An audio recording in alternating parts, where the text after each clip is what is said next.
Even before I step aboard, I know something isn't right. It comes from years of being a soldier, relying on my instincts to keep me alive.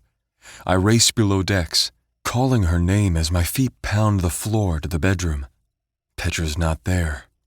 I call her name again, check the tiny head, the kitchen, thinking maybe she fell asleep on the bench seat, or maybe she's sick.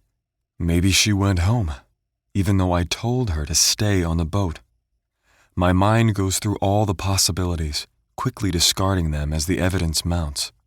If she went home, Brent would have alerted me, and I can't imagine Petra leaving the loo for any other purpose. She's gone. There's only one possibility, but it makes my blood burn.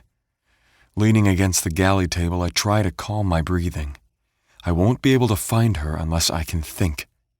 This is my fault. I thought I had everything handled. I believed by removing her from Gary's world, she'd be safe. But they'd been using Petra to threaten Gary all along.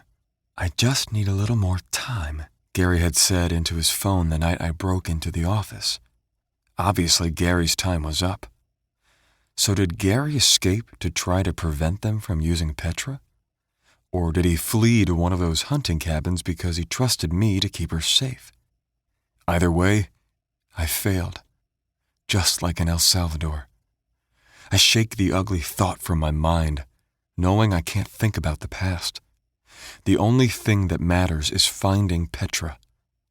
Those sharks will hold Petra as collateral until Gary pays. But Gary doesn't have the money. His financial records make that clear. Whatever he's been stealing from the dock project isn't there. His savings account is bone dry. His credit cards are maxed. There's only one possibility.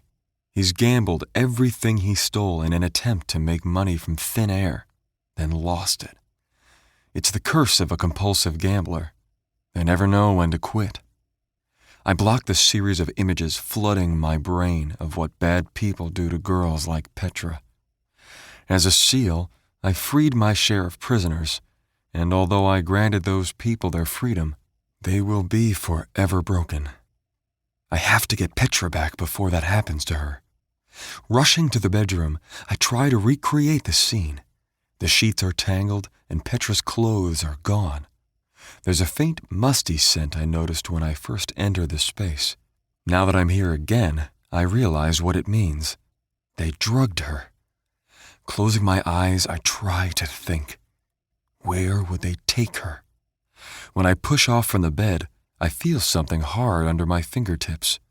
I rip away the sheets to find Petra's phone. I tap the home button before I can make sense of why I'm doing it. What I see gives me hope. It's a recording. Petra must have started it. I hit the end button and the recording starts to load. It's 52 minutes long, which means they've had her for almost an hour. The thought makes my knees weak, but I shore my resolve and push play. "Time's up," an accented voice says. It's Russian.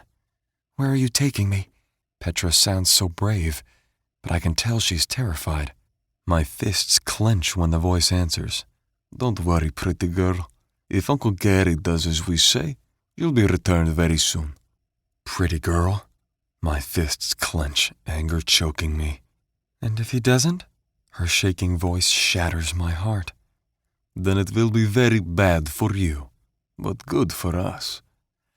I can barely contain my rage, but I reel in my control. Heaving in a deep breath, I'm determined to find her. Now.